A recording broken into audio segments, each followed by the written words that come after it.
Hello everyone. So today we are going to discuss about the oscillations. Okay. So actually, these there are two chapter basically in this portion. So oscillations and waves. तो ये chapters usually मैं दोनों ही एक साथ ही लेता हूँ क्योंकि they are actually inter related with each other.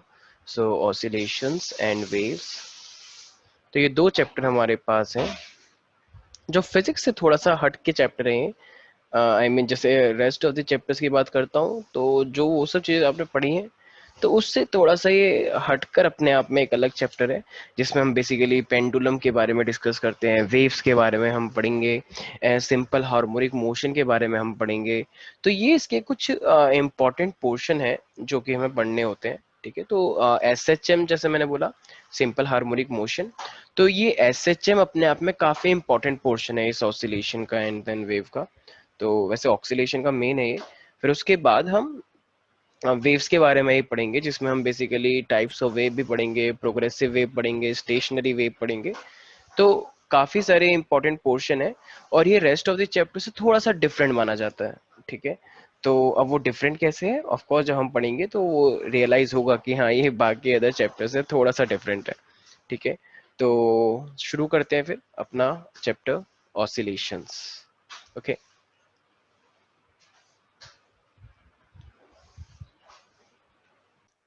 हम स्टार्ट करते हैं अपना ऑसिलेशन से ही. तो हमारे पास सबसे पहला यही आता है कि what do you mean by the periodic motion. तो अब अगर मैं बात करता हूँ पेरियोडिक मोशन की, पीरियोडिक भी बोलते हैं इसे. तो पीरियोडिक मोशन अपने आप में क्या होता है, एक ऐसा कोई भी मोशन जो पर्टिकुलर टाइम बाद अपने आप कर रहा है. ठीक है.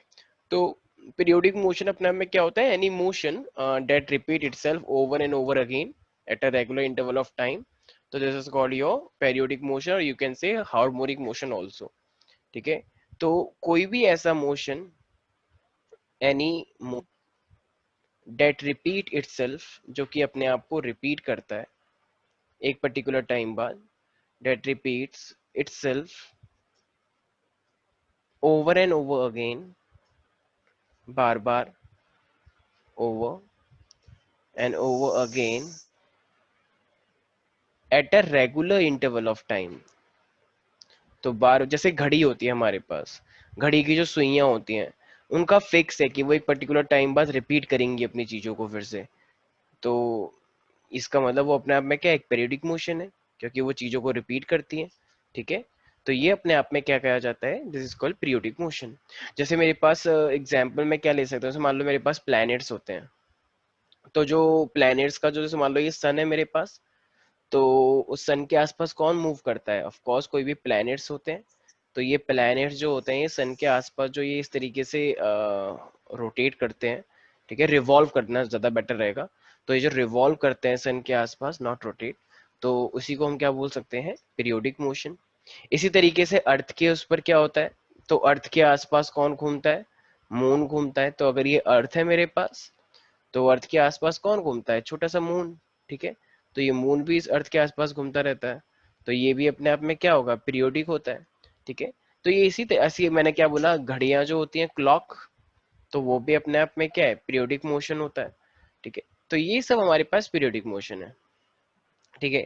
तो कभी कभी we are oftenly confuse with the oscillatory motion. तो ये ऑसिलेटरी मोशन अपने आप में क्या होता है, देखो ऑसिलेटरी मोशन का मीनिंग अपने आप में होता है जब भी कोई चीज बैक एंड फोर्थ जाती है. तो ये तो पर्टिकुलर बात रिपीट कर रहा है. ठीक है. लेकिन अब अगर मैं बात करता हूँ ऑसिलेटरी मोशन का, तो ऑसिलेटरी मोशन का सिर्फ इतना सा मीनिंग है कि वो गोल गोल नहीं चलेगा या फिर ऐसे, रिपीट तो वो भी करता है लेकिन वो सिर्फ बैक एंड फोर्थ चलता है, उसी कंडीशन यही है मेरे पास. तो अगर मैं ऑसिलेटरी मोशन की बात कर रहा हूँ तो ऑसिलेटरी मोशन में चीजें रिपीट होंगी ऑफ कोर्स, लेकिन वो ना ऐसे कोई सर्कुलर वर्कुलर टाइप नहीं है.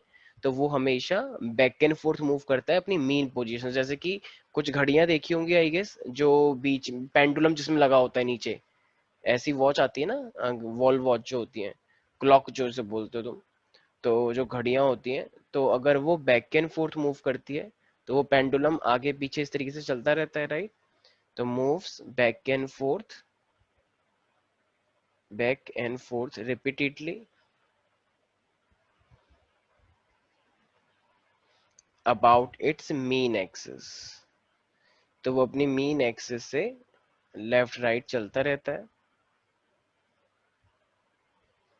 तो उसी को हम क्या बोलते हैं, ऑसिलेटरी मोशन बोलते हैं। जैसे कि as a told simple pendulum, इस तरीके से। तो ये ऐसे चलता है, फिर ये ऐसे आता है, फिर ये ऐसे चलता है, तो ये इस तरीके से ऐसे चलता रहता है। तो दिस इज ऑसिलेटरी मोशन, ठीक है। तो ये हमारे पास ऐसा रहता है, ठीक है। तो अब यहाँ पे कभी कभी क्वेश्चन आता है कि दोनों में फर्क क्या हो गया। ऑफ कोर्स ये भी मेरे पास पीरियोडिक है, तो ये बोलना बेटर रहता है कि yes, every periodic motion is oscillatory motion, but every oscillatory, sorry, जैसे ऑसिलेटरी मोशन में बैक एंड फोर्थ है, लेकिन पीरियोडिक तो ये भी हुआ क्योंकि रिपीट तो ये भी कर रहा है। But every periodic can't be oscillatory, क्योंकि हर पेरियोडिक बैक एंड फोर्थ तो मूव नहीं करेगा। तो इसका मतलब मुझे क्या बोलना चाहिए, सो अब ये अपने आप में पेरियोडिक है, ठीक है। तो oscillatory motion, every oscillatory motion is periodic, but every periodic is not oscillatory, क्योंकि हर पेरियोडिक जो होगा वो बैक एंड फोर्थ मूव नहीं करेगा। तो remember, motion can be, but मतलब हमारे पास एज आई सेड कि oscillatory motion is, every oscillatory is periodic, but every periodic is not oscillatory. Simple सी बात, ठीक है। तो ये था हमारे पास oscillatory motion and periodic motion के बारे में।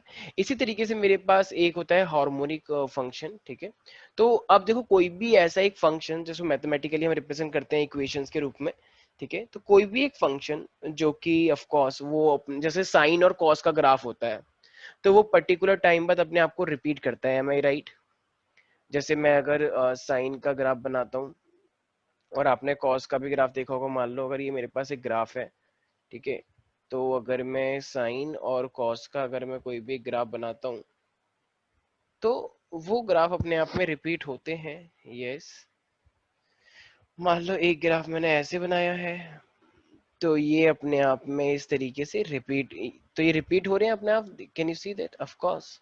तो ये मेरे पास साइन का ग्राफ होता है, साइन थीटा, थीटा को हम ओमेगा टी भी लिखते हैं। और इसी तरीके से अगर मैं एक ग्राफ को ऐसे बनाऊं, इस तरीके से, ऐसे, तो ये जो मैंने ऑरेंज से बनाया है, ये जो यहाँ से स्टार्ट हुआ है मैक्सिमम वैल्यू से, ये मेरे पास होता है कॉस थीटा का ग्राफ, राइट। तो इसका मतलब एक चीज साफ साफ है कि साइन और कॉस का ग्राफ भी अपने आप में पैरिडिक होता है, क्योंकि वो रिपीट कर रहा है, ओके। तो ये फंक्शन है अपने आप में। तो एक में अगर मैथमेटिक्स में आई गेस सीखा होगा फंक्शन के बारे में, तो अगर मैंने बोला कि मेरे पास थीटा को ऐसे ही सेट ओमेगा टी भी लिखते हैं, क्योंकि मैंने बोला ना थीटा मतलब एंगुलर डिस्प्लेसमेंट के रूप में अगर आप लोगे, तो ये वेलोसिटी इनटू में time, angular velocity into time. तो साइन ओमेगा टी भी लिख सकते हैं। और ओमेगा टी अपने आप में क्या होता है, ओमेगा होता है अपने आप में 2 पाई बाई टी। तो ये अपने आप में एक पेरियोडिक फंक्शन है। ऐसे मान लो मैं एक दूसरा फंक्शन लेता हूँ, मैं फंक्शन को जी से रिप्रेजेंट कर रहा हूँ क्योंकि एफ से मैं ऑलरेडी कर चुका हूँ। तो कॉस ओमेगा टी, तो कॉस ओमेगा कितना हो जाएगा, 2 पाई बाई टी, और ये मेरे पास ऐसे हो जाएगा, ठीक है। तो ये मेरे पास दो फंक्शन है, and of course these are, मतलब these function vary with the time, and the both are the simple periodic, क्योंकि ये रिपीट कर रहे हैं। तो कोई भी एक पेरियोडिक फंक्शन जिसको हम साइन और कोसाइन के कर्व में रिप्रेजेंट कर सके, तो उसको हम बोलते हैं हार्मोनिक फंक्शन, रिमेंबर। तो कोई भी एक मेरे पास अगर कोई भी एक पेरियोडिक फंक्शन है, और अगर उस फंक्शन को हम साइन और कॉस के टर्म्स में दिखा सकें, तो उसको हम हार्मोनिक फंक्शन बोलते हैं। So we can say the periodic function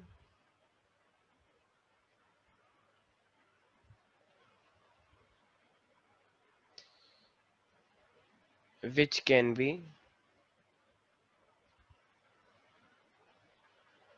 represented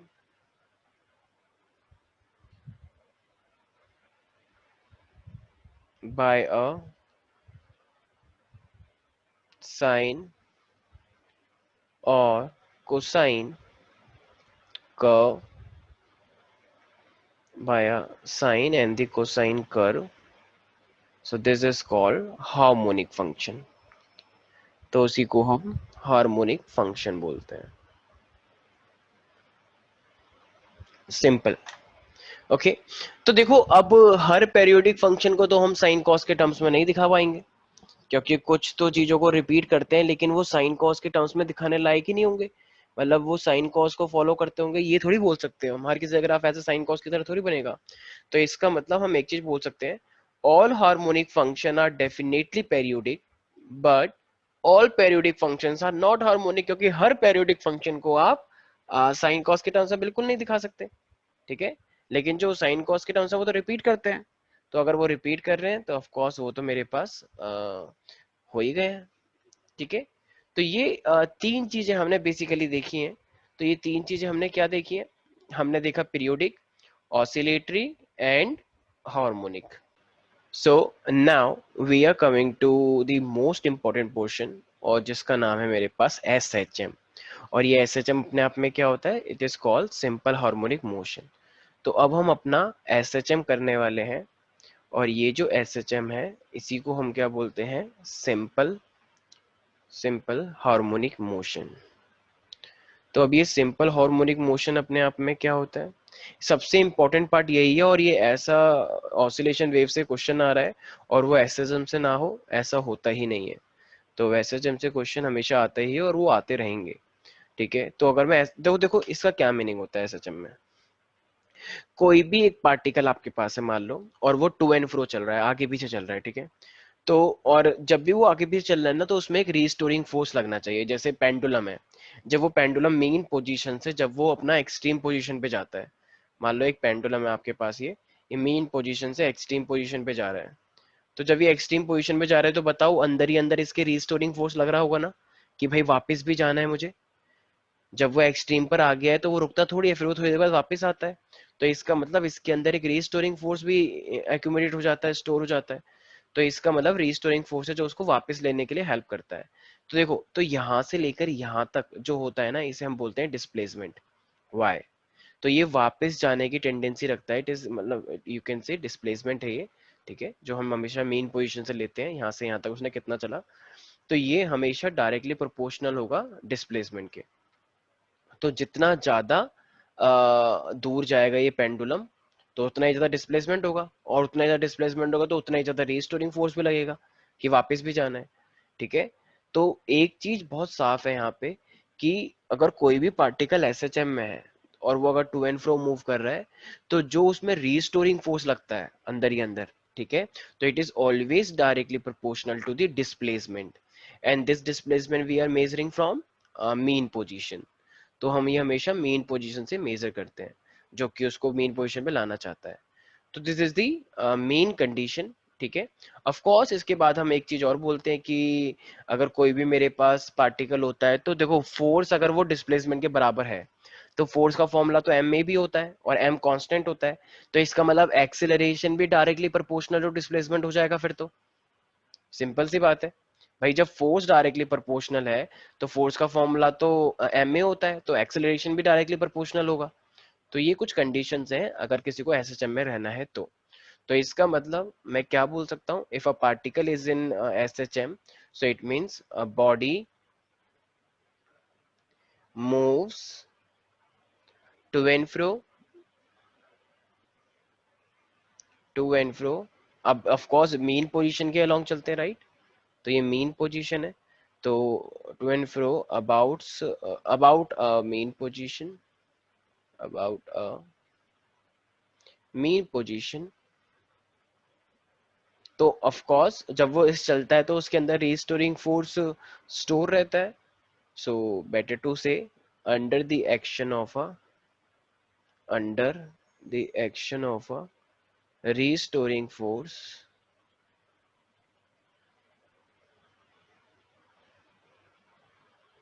which is directly proportional to, which is directly proportional to its displacement, to its displacement from the mean position.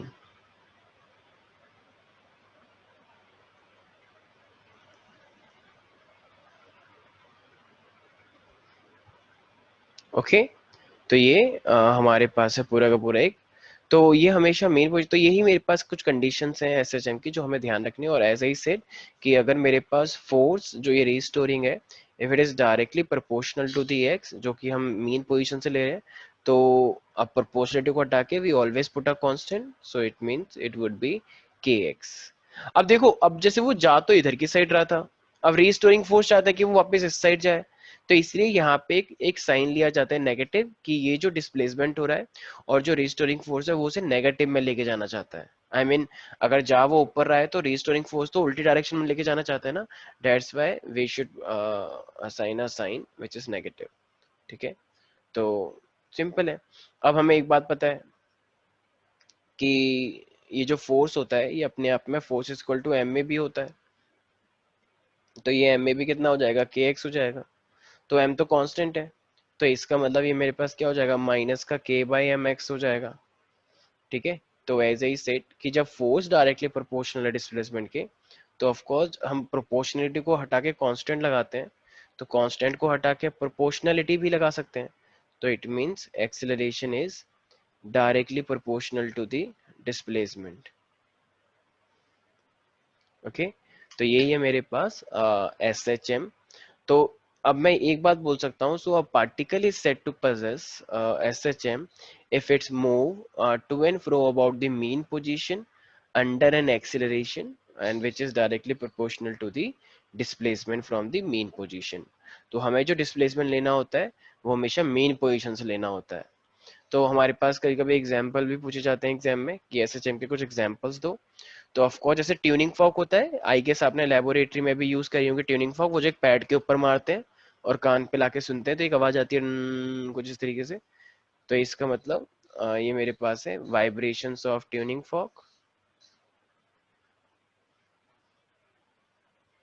तो ट्यूनिंग ट्यूनिंग फॉक इसी तरीके से मेरे पास मतलब होने को तो बहुत सारी चीजें होती हैं। तो स्प्रिंग जो होती है, जैसे आपने देखा होगा स्प्रिंग होता है ना, जैसे स्प्रिंग के साथ आपने कोई भी मास अटैच कर दिया यहाँ पे ऐसे, और एक बार खींच के आपने ऐसे छोड़ दिया, तो वो स्प्रिंग भी आगे पीछे मूव करती है। तो ये भी एसएचएम को फॉलो करेगा क्योंकि ये भी मेन पोजीशन से रहती है और रिस्टोरिंग फोर्स होता है। तो oscillation of a loaded spring, अगर आपने स्प्रिंग से एक लोड लगा रखा है तो वो हॉरिजॉन्टल भी कर सकते हो, आप वर्टिकल भी लटका सकते हो। स्प्रिंग को आपने ऊपर लटका दिया, जैसे कभी हम सामान लाते हैं तो लोग चेक करने के लिए स्प्रिंग अपने पास रखते हैं, स्प्रिंग बैलेंस कि दुकानदार ने कोई कम वेट तो नहीं दे दिया, तो वो मेजर करते हैं घर पे आके। ठीक है, तो हमारे पास एसएचएम के अपने आप में सबसे पहली बात तो ये पेरियोडिक होता है ऑफ कोर्स, और इसके अंदर एक रीस्टोरिंग फोर्स भी लगता है जब भी वो मीन मतलब जब भी वो मीन से एक्सट्रीम पे जाता है तो उसके अंदर एक रीस्टोरिंग फोर्स स्टोर हो जाता है। और ये हमेशा डिस्प्लेसमेंट का अपोज करता है, तभी तो हमने नेगेटिव साइन लगाया था।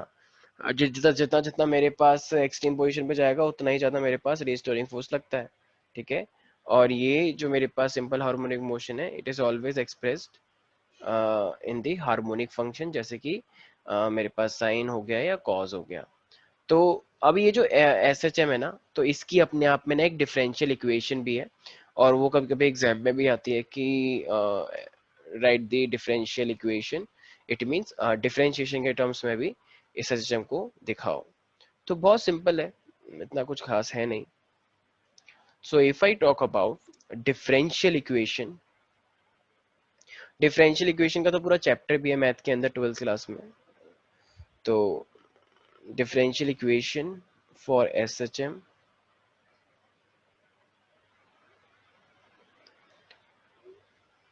तो अगर मैं इसकी बात करता हूँ, so we are going to discuss here differential equation.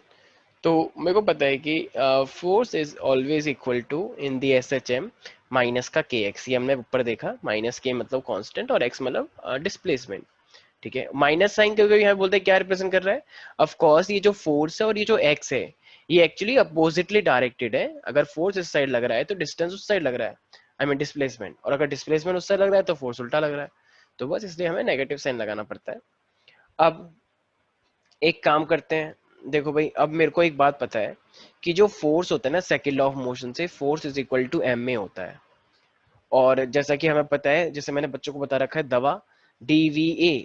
तो डिफरेंशिएट, अगर मुझे एक्सेलरेशन देखना है, एक्सेलरेशन को अगर मैं डिस्टेंस के टर्म्स में लिखूंगा तो मैं क्या लिखूंगा, डिस्टेंस मान लो मेरे पास x था, तो उसको D square x by D t square लिख सकते हैं ना, क्योंकि डिस्टेंस का डिफरेंशिएशन वेलोसिटी बनता है, वेलोसिटी का डिफरेंशिएशन एक्सेलरेशन बनता है, तो ये डबल डिफरेंशिएशन हो गया ना दोनों का, सिंपल है। तो acceleration is equal to d square x by D t square, जैसे ये डिस्टेंस, ये वेलोसिटी, एक्सेलरेशन, एक बार डिफरेंशिएट करेंगे तो वेलोसिटी, फिर से करेंगे तो एक्सेलरेशन, तो इसका मतलब डिस्टेंस और एक्सेलरेशन में डबल डिफरेंशिएशन का यूज है। तो डिस्टेंस से अगर एक्सेलरेशन बनाना है तो डबल डिफरेंशिएट करना पड़ेगा।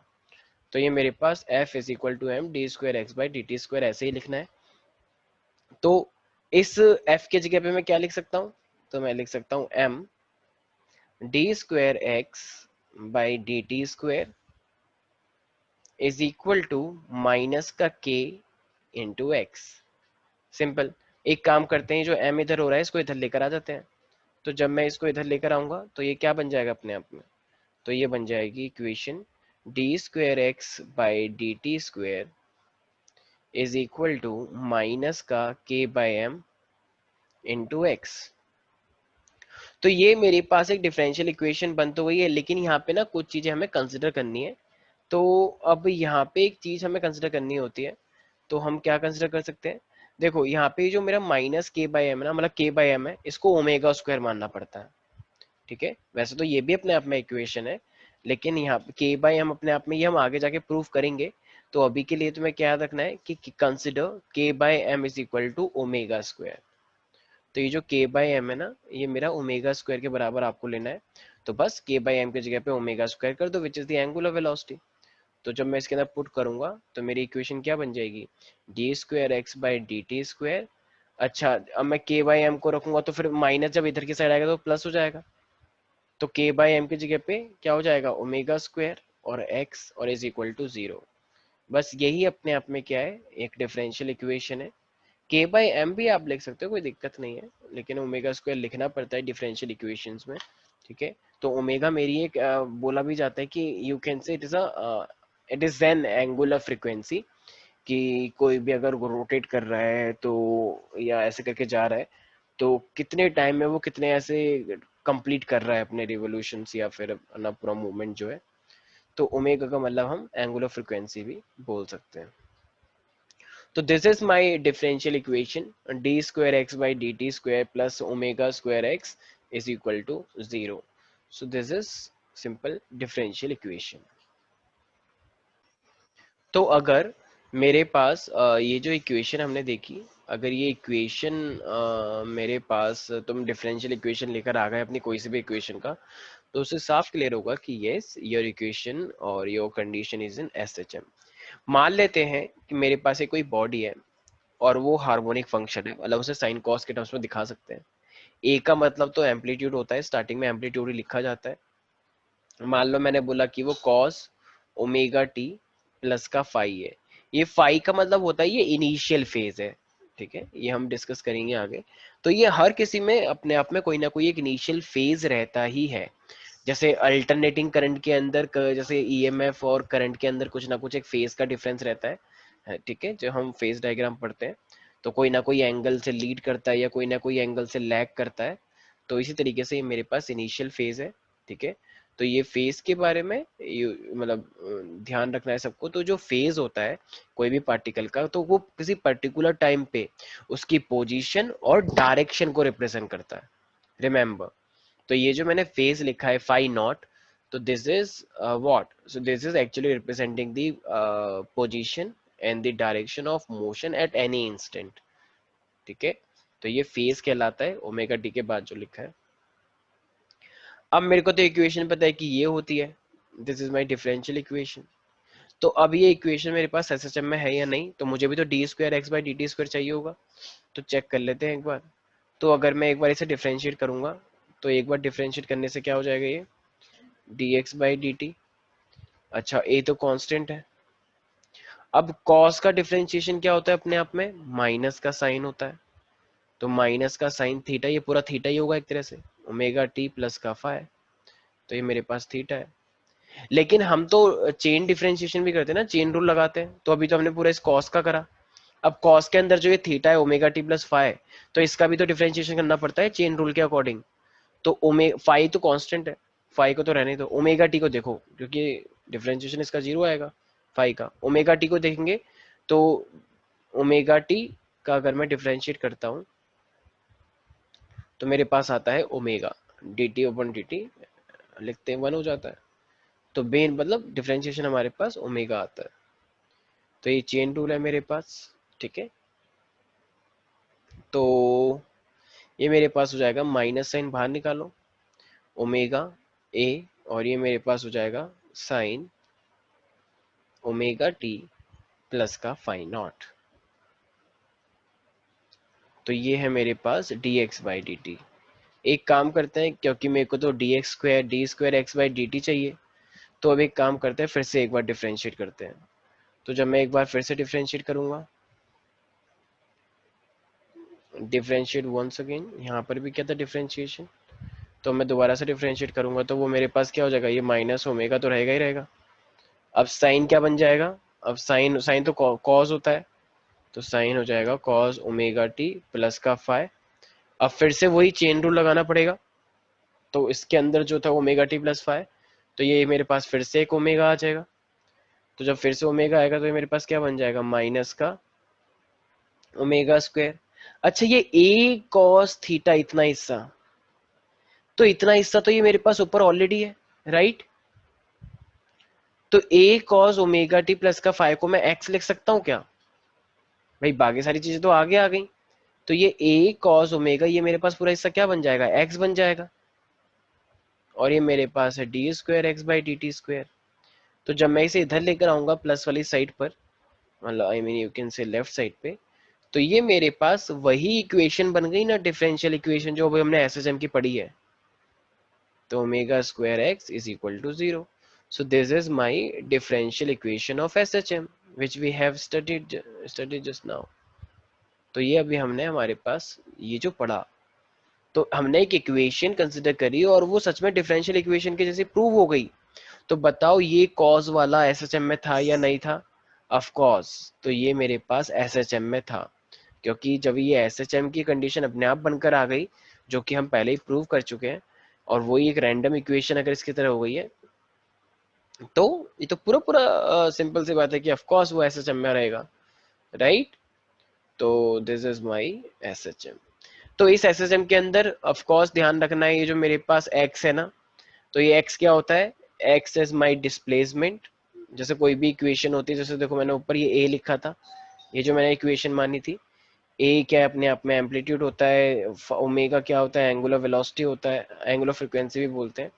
तो ये बहुत सारी चीजें हैं अपने आप में, ठीक है। Yes, so here x is what? X is the displacement. X is a displacement here. A means amplitude here. So I just wrote the equation, and in that equation, A was representing the amplitude. Suppose if you have any wave, okay, like that. So that vertical distance, that is your A, okay. So and the time, so this wave is completing one revolution like that from here to here. It is starting from here and it is ending here. So it means this is complete one wave, and for complete one wave it is requiring a time t. So time period क्या होता है, so we can say the time taken by the particle to complete one oscillation. So this is called the time period. बाकी frequency तो सबको पता ही होता है। सो एक सेकंड में कितनी वेव बनती है, तो this is called your frequency. So we can say that the number of oscillation completed per unit time, so this is the frequency, and frequency is always equal to 1 by t. तो frequency हमेशा 1 by t के बराबर होती है। so number of oscillation completed per unit time by the particle, this is called the frequency, ठीक है। तो इस चीजों का अब ऐसे जैसे एक ओमेगा भी आया था एक, तो ओमेगा को हम यहाँ पे क्या बोलते हैं, so here omega is so omega is angular frequency, और ये जो एंगुलर फ्रीक्वेंसी होता है it is always equal to 2 pi by t. So omega is always equal to 2 pi by t, और हमें पता है 1/t किसके बराबर होता है, म्यू के। So it become 2 pi mu. So this is very simple. Mu, so there is a relation between omega and mu, so omega is equal to 2 pi mu। और as I said, what do you mean by the phase? अगर मैं phase की बात करता हूँ तो phase अपने आप में actually for at any instant it is representing the position and the direction of the motion at an instant। तो ये मेरे पास position and direction को दिखाता है। तो this is my phi, और ये इसको हम phase भी बोलते हैं, और ये एक पर्टिकुलर इंस्टेंट पर ये हमें पोजीशन एंड डायरेक्शन को रिप्रेजेंट करवाता है। तो ऐसा नहीं है कि फाई है, पूरा ओमेगा टी प्लस का फाई को ही हम फेस बोल सकते हैं पार्टिकल का, जो उसकी डायरेक्शन और पोजीशन को दिखा रहा है। सिंपल। तो अब यहाँ पे क्वेश्चन आते कि तो ऐसे कैसे कोई पता लगेगा कि कोई कब कहाँ पर है? तो बिल्कुल पता लगता है। देखो जैसे मान लो मैंने बोला कि मेरे पास एक फाई है, ठीक है। तो सबको पता है कि अभी जो मैंने ऊपर रिप्रेजेंट किया वो फाई क्या था, ओमेगा टी प्लस का फाई नॉट था। यही तो लिखा था मैंने उस कॉस के अंदर, ठीक है। और ये मेरे पास एक इक्वेशन थी, x is equal to a cos omega T plus का फाई नॉट। तो मैंने ये लिखा था। तो जब मेरे पास वो इनिशियली खड़ा होगा, तो अगर मैं मान लो एक पार्टिकल को मैं फेस लेके चलता हूँ जीरो, क्योंकि वो कॉस से स्टार्ट हुआ था। तो देखो हम सबको पता है कि जो कॉस का ग्राफ होता है, कॉस वाला लिखा हुआ है ना मैंने, तो कॉस की इक्वेशन तो वैसे भी ऐसी होती है, ऐसी। तो देखो जब वो जीरो पर है, तो जीरो पर तो ये मैक्सिमम दिखा रहा है, तो ये ए है एम्पलीट्यूड। तो जीरो पे देखो अगर हम कॉस ये पूरा जीरो हो जाएगा, तो ये पूरा जीरो हो गया, ऊपर हमने जीरो पुट करा है, और cos zero is equal to 1 होता है। तो इसका मतलब ये मेरे पास मैक्सिमम कितना आया, ए। Very simple. जब ये मेरे पास पाई बाय टू हो जाएगा, ये this is my pi by two, तो पाई बाय टू पे ये ए जीरो हो गया। तो चेक करते हैं, अगर मेरे पास पाई बाय टू होगा ये पूरा मिलके, तो कॉस पाई बाय टू वैसे भी कितना होता है, जीरो। तो जीरो इंटू जीरो जीरो हो जाएगा, ठीक है। अब जब ये यहाँ पर आएगा, तो यहाँ पर जब ये पाई बाय टू था तो पाई बाय और चल गया वो पाई बाय टू, तो ये पाई हो गया पूरा का पूरा। तो वो पाई पे कितना हो जाएगा, तो कॉस पाई कितना होता है, माइनस का 1। तो ये हो जाएगा मेरे पास माइनस का है जब हम वैल्यू पुट करेंगे इसके अंदर। तो कॉस पाई ये पूरा पाई हो गया ना। तो इसका मतलब हमें बिल्कुल पता लग पा रहा है, ये मेरे पास क्या है, 3 पाई बाय 2 है। तो जब मैं 3 पाई बाय 2 करूंगा, 3 पाई बाय 2 तो पूरा जीरो होता है, और वो सच में जीरो है भी। और लास्ट में फिर ये यहाँ पे आके खत्म हो गया एक पूरी वेव, इस तरीके से ऐसे गई। तो अभी हो गया 2 पाई, और 2 पाई पे मेरे पास वैल्यू कितनी आती है, पॉजिटिव हो जाएगी। तो ये हो जाएगा प्लस का है।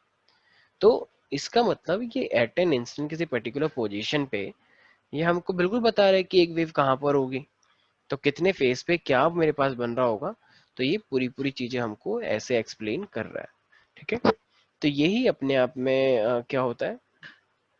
तो इस तरीके से हम किसी भी टाइप का ये सब चीजें निकाल सकते हैं, मतलब फेज जो है वो अपने आप में कंप्लीट रिप्रेजेंट हो रहा है। तो ये अपने आप में